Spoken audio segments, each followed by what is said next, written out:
Hello everyone, it's 4 Extraordinaire, and I thought I'd take the time to introduce all of the Humankind contemporary era cultures, not only because I've done individual videos for them, which I will be playing ahead of this introduction, but also because I thought it'd just be a great chance to cap off everything we've learned about humankind in preparation for the final release. So without further ado, let's just get right into the culture reveals and talk more about the contemporary era cultures, and I'll give you some of my reactions to them. Let's just take a quick look because they compiled a short video for us. Okay, the Americans. And we have, this might be a bit too loud. But we have the Lightning, which is a unique airplane, and we have the Defense Agency. That one is a bit stereotypical, and I love the artwork actually for this one. It's kind of funny that they do have the rocket ship going off into space because you'd think that would be scientific, but apparently they are just doing a expansionist one for the Americans, which I think is like one of the worst ones you could do for the Americans, just because there was like no expansion. If you just look at like when is the contemporary era? Like if you just look at the contemporary era, I think past like what American 1948 map. You just look at the map here. Like once they went ahead and acquired Hawaii and Alaska, aside from like Guam, they basically finished expanding. So I really don't think this is just presidential maps, but you can see the territory here is basically they've finished expanding completely. So it's just like, I guess expansionist is okay, but I was expecting scientific, maybe even militarist, that wouldn't be too. I don't know if that would be really accurate either, because America was taking an isolationist stance during that time, for most of its history at least.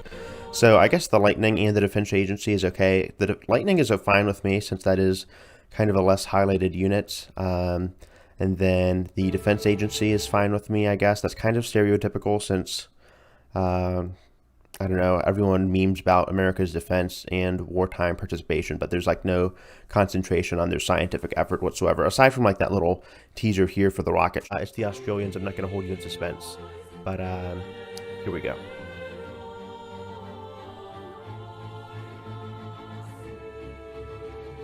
Alright, the all-terrain PMV and the strip mining complex. We also have some interesting art here, which I actually do not like, which is kind of funny considering I've liked almost all of the Humankind artwork. Namely because this could be like any civilization. I mean, maybe the mesa terrain or the like arid outback wilderness is kind of unique on its own, but I mean like this machinery could literally be like any other civilization. Like this could even be like some Asian guy. This could be like China. Who knows? Not a big fan of the art. Also not a big fan of the affinity again for Australia. Maybe it's more suitable for Australia, but I was thinking they'd be one of the few civilizations or cultures, as the Amplitude devs like to call them, that could be expansionist, the others being the Soviets, so they'd be more militarist. And then I guess India and Brazil. I was thinking Australia would be a much better pick for expansionist or even scientist. So not really too hyped on the builder, though I do like the vehicle, very unique. It might be a civilian vehicle. It's an all-terrain PMV. So I don't know about the strip mining complex though. Like that could be literally any improvement. Like the US has tons of these strip mining complex. So I don't know what's particularly unique about them with Australia. If you guys in the comments know, but I mean, like, this is not particularly revolutionary. Even Civ had a more identifiable Outback station. Like, you could tell, oh, yeah, I've seen that. We all know the Outback is, like, iconic. It's always paired with Australia. So, at least there was an Outback station. You knew that was an Australian unique. Like, with a strip mining complex, I definitely don't get the same feelings with that. So, not too hyped on that, but, oh, well.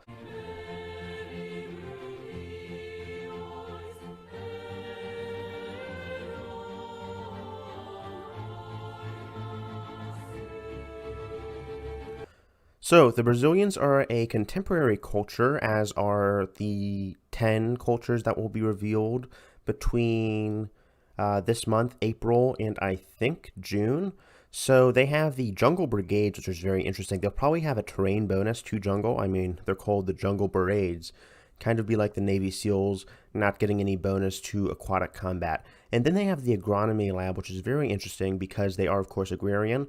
But I thought they'd have something like the favela or the favela because it's kind of iconic for Brazil. Not, I guess, not in a positive way necessarily, but it'd be interesting to see it have malices and boons based on the infrastructure. But this is the first culture, funnily enough, that I'm perfectly fine with everything in the portrayal. They could have been expansionist, but I think agrarian really is the best feature for Brazil, or the best affinity for Brazil, and the best just layout and everything with the districts.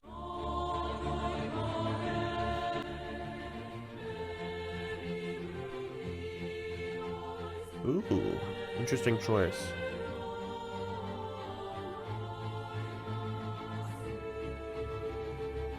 All right, so for the Chinese, they are a merchant affinity. Probably the last affinity I would expect for the Chinese. They're for going for some very avant-garde picks here. I think that's the correct term. But they have the Guardians. I have not heard of the Guardians before at all. I wish they had some little descriptions below the units here. And then they also have the People's Congress, which is definitely just saying right out that this is the PRC, the People's Republic of China, which is obviously communist. So ironically, they have the People's Congress here. But whatever. I was trying to think of some clever analogy, but yeah.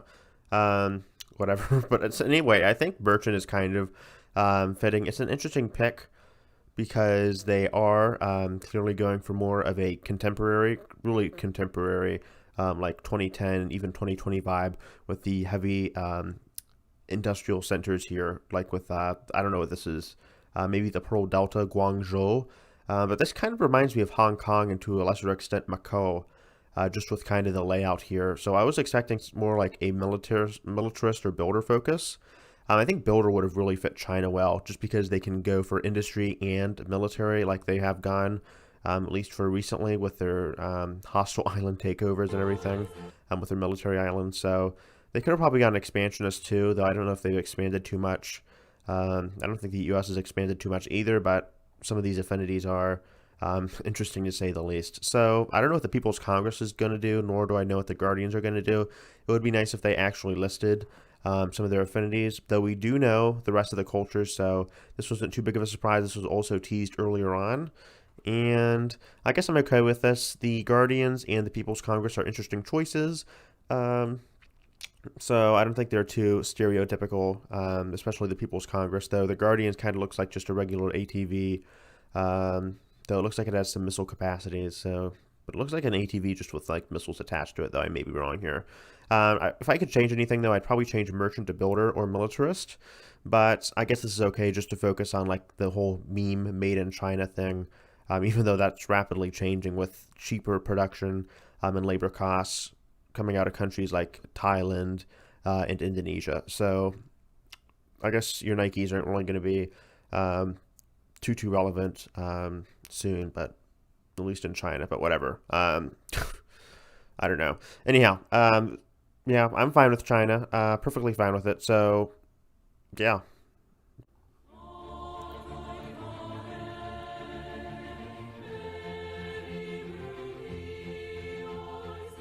Very interesting choice.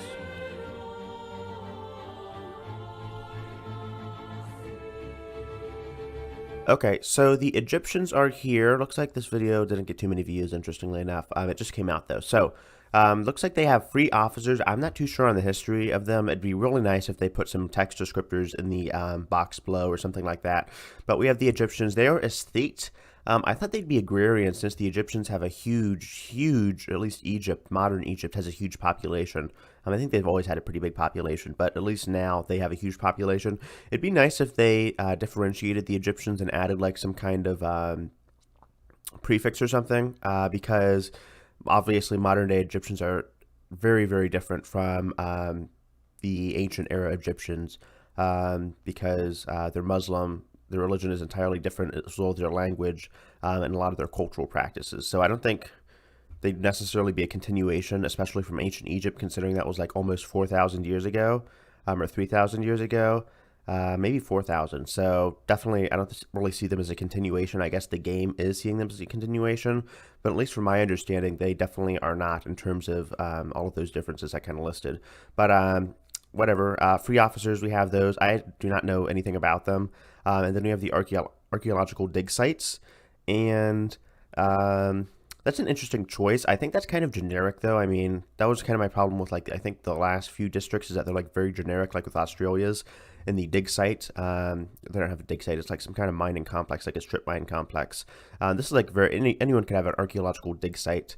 I guess they're unearthing pyramids here in this artwork, but it's very, very, I guess like stereotypical. I mean, they couldn't they like have some kind of like city complex? I know modern Egypt has tons of massive city complexes, so at least that'd be a bit more thematic. But an archaeological dig site doesn't seem too fitting, and I don't know if they'll have any population bonuses. They could, but aesthete, I guess that's okay. But I guess builder would be more fitting, especially just to tie them in with the ancient Egyptians, because the modern Egyptians have also been building a ton of stuff along the Nile with some positive and negative consequences. So we'll just have to see. I'm not exactly an Egyptian specialist, but very perturbed and interested in some of these choices, and I kind of would be interested in seeing the developers' responses and feedback just based on how they kind of chose these different cultures.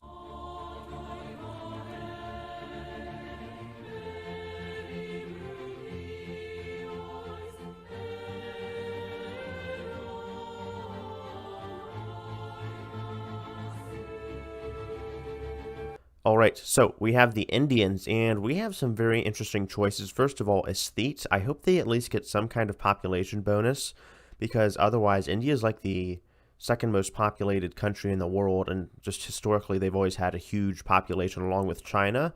And China did not have a huge population at all. At least from what I could tell, they don't have any population focused abilities. That's what I'm trying to say. Of course, they had a big population, but it looks like their merchant focus for China, or the PRC, does not have any focuses on population at all, which is kind of disappointing. Though their ability could reveal otherwise. Unfortunately, they don't reveal abilities in these culture card reveals, nor do they reveal descriptions, which is very disappointing in my opinion. However, they have the peacekeepers. I thought that was a UN unit. I know the UN is not a culture, but I thought those were a part of the UN, so I don't know why they have peacekeepers. I thought they could have a more emblematic unit, but I guess no one really in the modern era or contemporary era can benefit from that, because so far the units have been very bland. I think the Chinese one was like a ripoff of a Russian unit. Someone mentioned that. It was like some Russian unit the Soviets designed for like the Chinese. It was basically some kind of cheap copy or knockoff, which I guess in an ironic cosmic sort of way, it's funny. But whatever. Anyhow, we also have the ashram, which I think is probably a lot more thematic. I don't know anything about Indian culture or history, so if there's any India boos out there, please let me know more about the ashram. It's basically a place for meditation, as far as I can tell. But I'm a bit worried it's not relevant to the contemporary era. I think it'd at least be a relevant building, like maybe a recent temple or some kind of new Hindu worship building. I don't know. I know Hindu temples are still being built, so maybe there could be like a more contemporary take on a Hindu temple, because obviously they're not building them out of stone as much as they used to. So I think that'd be at least be interesting. But the ashram, that's probably like linked back to the early modern era, I would think. So I don't know if this is entirely accurate. If anyone agrees, let me know. Then again, I don't really have much authority on the subject.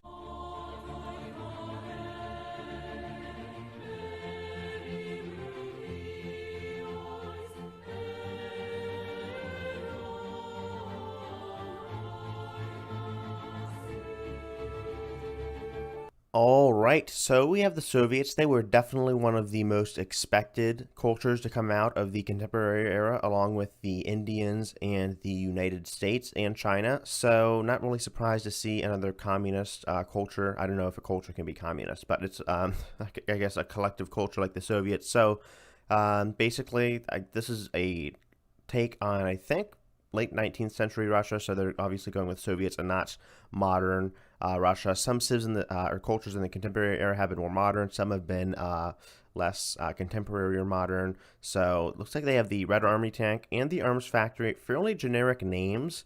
And I don't know. I think I'd like to see some more specification as to what the Red Army tank is based off of. I'm not a tank expert, so I have no clue. But they also have the arms factory, very important for getting the Soviet Russian military up and running. So they're obviously going to want to build a lot of those. But I find it kind of ironic that they are expansionists. I mean, these two um, emblematics, they don't seem to fit at all. I mean, at least with an expansionist. They fit with militarist, which I think the Soviets should be because a lot of their expansion was very aggressive. You just look at Poland, look at their war against Nazi Germany in World War II, their front. Look at how they expanded across the Siberia and combated Japan. I mean, all of that was very militaristic, and especially with their aggressive occupation of Poland and the Iron Curtain. So I think expansionist is definitely not suitable for Soviet Russia. I think it was at least more suitable for the U.S. Even then, I disagreed with the U.S. being expansionist for contemporary. But if anything, I think the Soviets should have been militarist just because of how aggressive their takeovers were. And I don't think we'll see any militarist civs or cultures, which is going to be really, really stupid, just in my opinion, for contemporary, considering we've seen a lot of aggression just in terms of, I think, recent wars and takeovers. But whatever.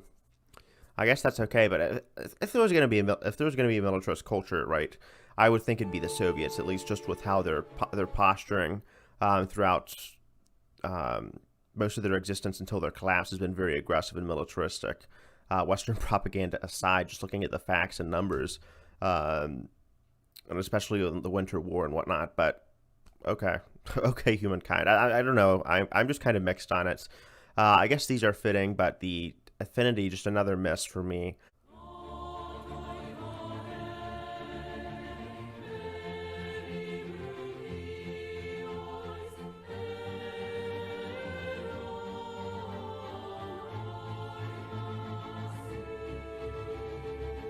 All right, so we have the Swedes, one of the underdogs, I think, for the contemporary era. We knew the U.S. was definitely going to be in, the Soviets were going to be in, and of course the Chinese were going to be in with the CCP. But we did not have much of an inkling. Well, I mean, some people thought, but I was personally not of the opinion that Sweden was going to be in. And interestingly enough, they did not call them the Swedish; they called them the Swedes. So very interesting choice. I personally would have called them the Swedish. Swede seems a bit informal there, but I mean, whatever. We still have different emblematics, though. They have some very generic designs, and this has been my biggest critique for the contemporary era, is that this could basically be like anyone. I know Sweden has some particularly good research institutions and colleges. I think like the University of Stockholm is pretty good, but the research institute itself is like such a generic name. They couldn't at least like transcribe it into Swedish and do like some kind of like skola or something like that. I don't know. It'd just be more thematic, I think, except for anyone but the Swedes. But I just think having like some kind of Swedish name or transcription would be a lot more emblematic for the Swedes. They have a unique building, of course, but Research Institute and Stealth Corvette, very, very generic names. But there is a bit of, I think, a bit of a mix-up. People thought there was going to be an S39 YAG or JAG. I don't know the specific pronunciation for that, if it's in Swedish or in English. But we have the Stealth Corvettes, and people thought it was going to be a warplane or some kind of just fighter, but it is actually a stealth corvette, so it'll be super useful for late game scouting and naval combat if you have a particularly aggressive neighbor and they are going to try to take you down with your science. If you're just really trying to finish it off with some amazing scientific achievements, like the Nobel Prize or something like that, very Swedish. You can always just scout out with stealth corvettes and prepare for the worst that the enemy has to offer. And then, unfortunately, we do not know the specifics behind the Research Institute or any of that, but I assume it's going to be very powerful and related to something like how many technologies you've researched or something like that. I know Babylon has a similar bonus as well as some of the other scientific civilizations, so we'll just have to see how that goes.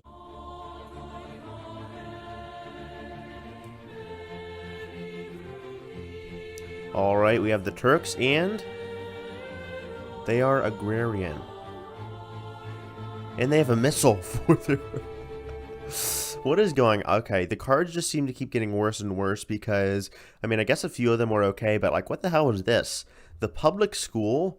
I mean, I feel like that I have the face where Tucker Carlson, I don't really do face cams, but I feel like I have the face right now where you'd have Tucker Carlson and he's interviewing like one of those weird guests, and he's just like completely flabbergasted. That face is me right now because I don't know what the hell, what is going on. I mean, how can you have like literally a missile, like not even an airplane, not even something that like delivers the missile, like some kind of ATV or stealth plane or what have you. It's literally a missile. And it's not emblematic, whatever. It's literally just a missile.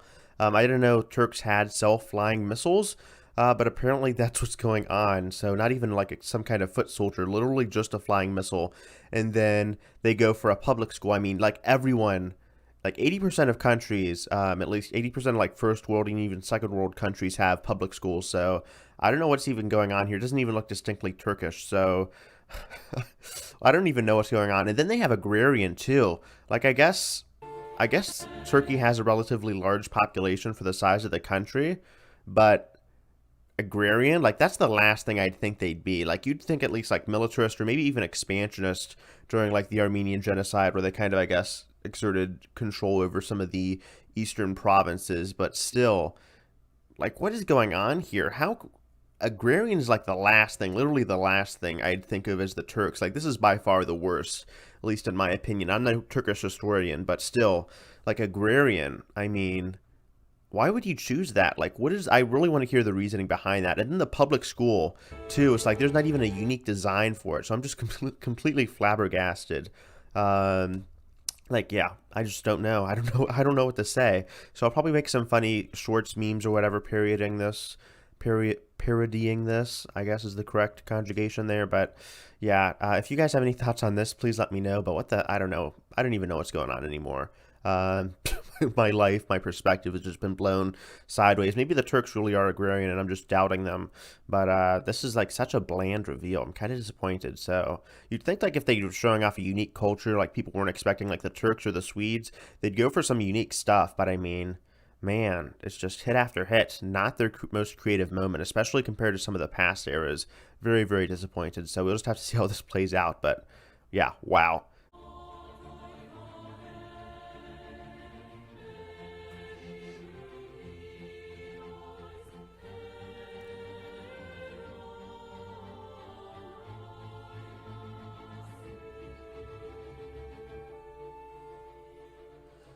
All right, so we have the Japanese, and they have some fairly interesting, unique improvements. First of all, they are scientists.